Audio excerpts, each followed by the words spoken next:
Hi, Danny Bull here, founder of Songwriters International. A very warm welcome to today's video, which is going to be all about top lining. So we're going to be covering what top lining is, right through to some of the best practices and approaches towards top lining, and also from my personal experience as someone who regularly writes for top line, some of the must-dos and some of the must-nots in regards to getting the best product at the end of a session. So if you're a complete newbie, or maybe you're more advanced in regards to top lining, you're going to find things that I touch upon today of benefit. So without further ado, let's jump straight in and let's help you with your top lining. So first thing I want to cover is, what is top lining? Now, for those that don't know what top lining is, then I'm going to tell you now. For those that do, then we're going to get moving in a moment as well in regards to the must-dos and must-nots and some best practices for top lining. But first of all, let's figure out what it is.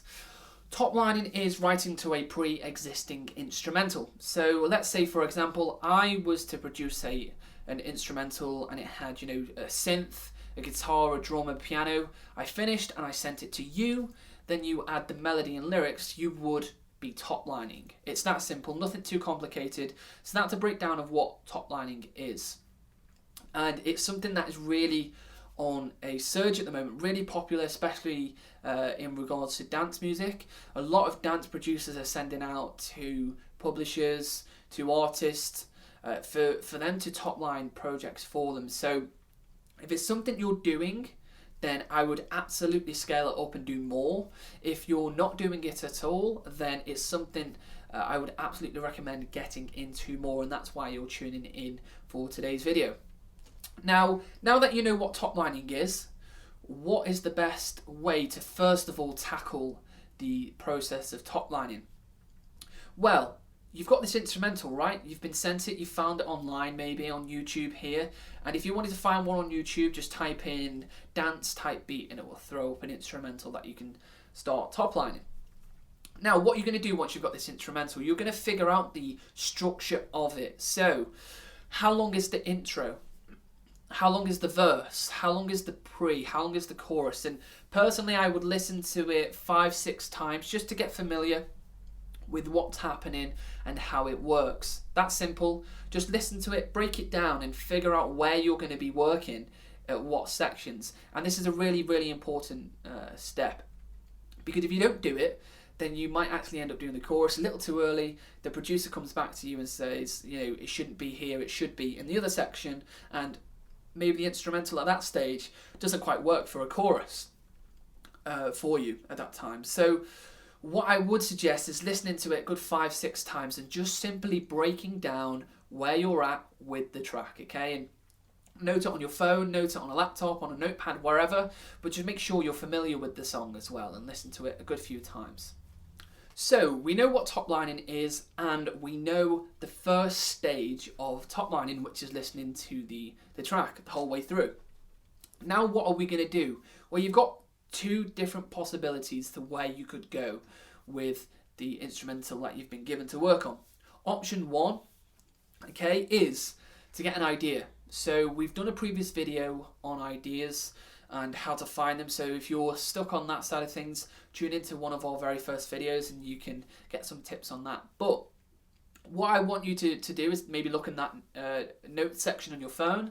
Look at your laptop for notes, look at your notepad, maybe where you've written down all ideas. Now it could be a song title, it could be a quote, it could be what I love to use, or what I call 6-word stories. It could be lyrics, it could be a movie title, whatever it may be. Okay, but something to kickstart the whole process. Now what you could do with that, let's say you had a lyric, you could start singing that lyric over the instrumental, okay? That's one option. You could take a song title, start singing it over the instrumental. You could also forget about singing and adding melody and lyrics just yet, is start crafting the story, and that's my kind of go-to process. And I'm going to give you my other process in a second as well. But I tend to get a song title or a lyric and start building the story. Okay, what's it all about? What's the whole plot of the story? Okay, what is verse 1 saying? What is verse 2 all about? How are they going to contrast one another? What is pre-chorus saying if I have one? What is the chorus main message? Because don't forget, the chorus is going to be your main message. So what is it saying? What's it all about? And if you can figure out what it is, then that would be great. Imagine you're making a movie, but in a song format, right? In a movie, everything is planned beforehand. So an actor turns up and they have it scripted out, okay? Same theory with your songwriting is, if you've got a little plan scripted out, you know what you want to say in each section. So it's going to make it just a little bit easier, okay? So that's my first way of tackling top lining.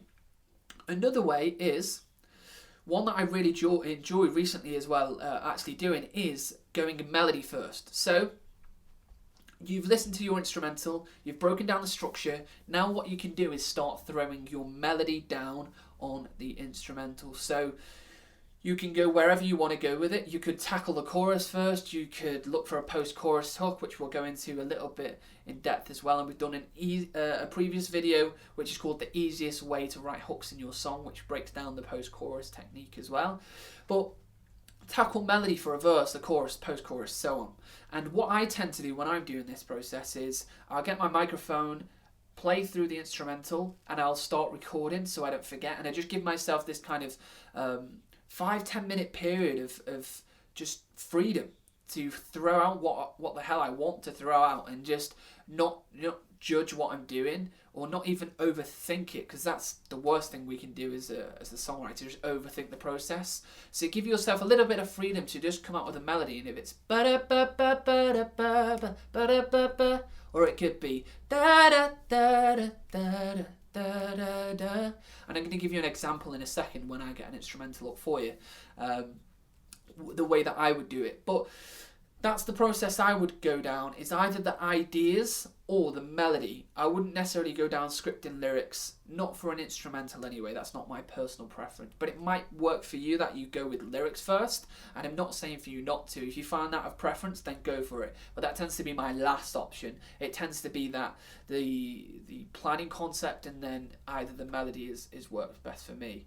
And one really important thing that took me a while to actually process is that, remember, melody, right? Melody is the hook. So that's what's going to get stuck in people's heads. That's what people sing in the shower, right? They sing the melody. So you've got to focus on the melody as the hook, which is really, really important. Now we're going to shoot over, and I'm going to show you how I would go with melody first with a instrumental. Okay, so I said that I was going to share with you the process if I was going for the melody first. So I've got an instrumental here on my laptop which was sent out as a top line. So I'm going to share it with you. So we're just going to turn around. Okay, so hopefully you can hear this. So I'd break it down first of all, and I would be like, okay, this is the instrumental here. And then it might change here. Okay, so maybe you're at the verse here now. Okay, so you've had a little instrumental or intro, now the verse. And I would presume it's going to start changing in a second here. Okay, yep. So pre-chorus here, we would say. Because you've got some clicks and it feels like it's starting to build the energy to the track. And then I'm just waiting for the chorus to kind of come in now when it tells me it's ready. Okay, here we go. Chorus. And you can feel the energy changing with the track. Starts to drive with a kick, and it's got a shaker, and the piano's changed as well, okay? Now what we're going to do, and you're going to see the back of my head, so I'm back, guys. So I'm going to play it again. I'm going to start throwing some melodies. Give myself no judgment, just see what happens, okay? So let this go around. Then I'm going to come in a second. Okay, here we go. Da da da da da da da da da da. Ooh, ba da ba da ba da da no, yeah.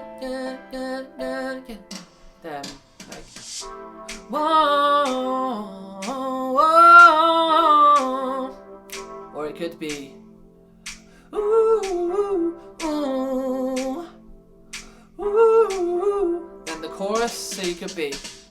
Ba-da-ba-da-da-da-da. Ba-da-ba-ba-ba-da-da.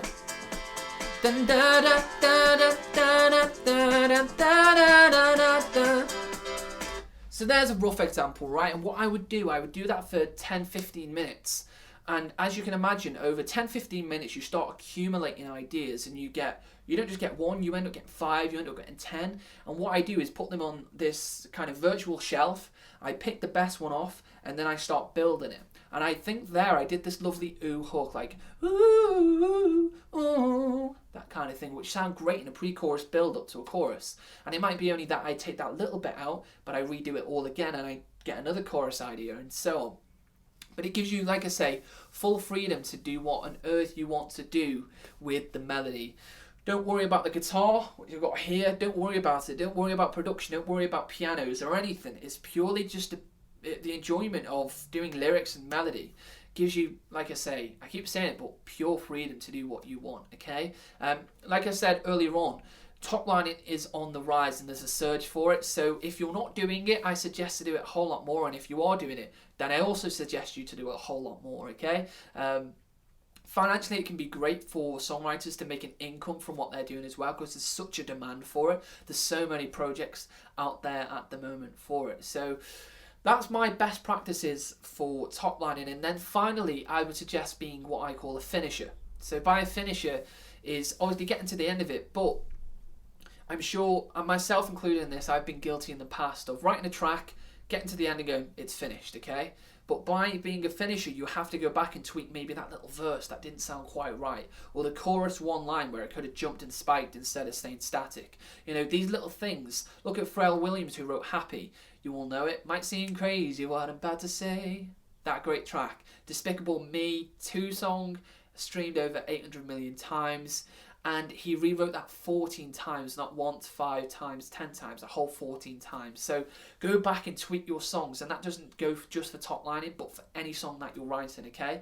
So there's some kind of things from my perspective, what top lining is, but also the best practices to go about it that is going to be of benefit for you. And it's been hugely of benefit for me, and it's been super enjoyable. So thank you for coming along and watching today's video in regards to top lining. I've been Danny Ball from Songwriters International, and we run courses here at Songwriters International. I'm the head mentor, and I also founded Songwriters International, as I've mentioned. So if at all we can help you going forward, have a look at the website down below. We've also got some free tips there as well. So if you want to come aboard and let us help you going forward, that would be wonderful. And tune in for more videos like this in regards to top lining. We've also done creative ideas, which I touched on before. Easiest way to get some hooks into your song as well.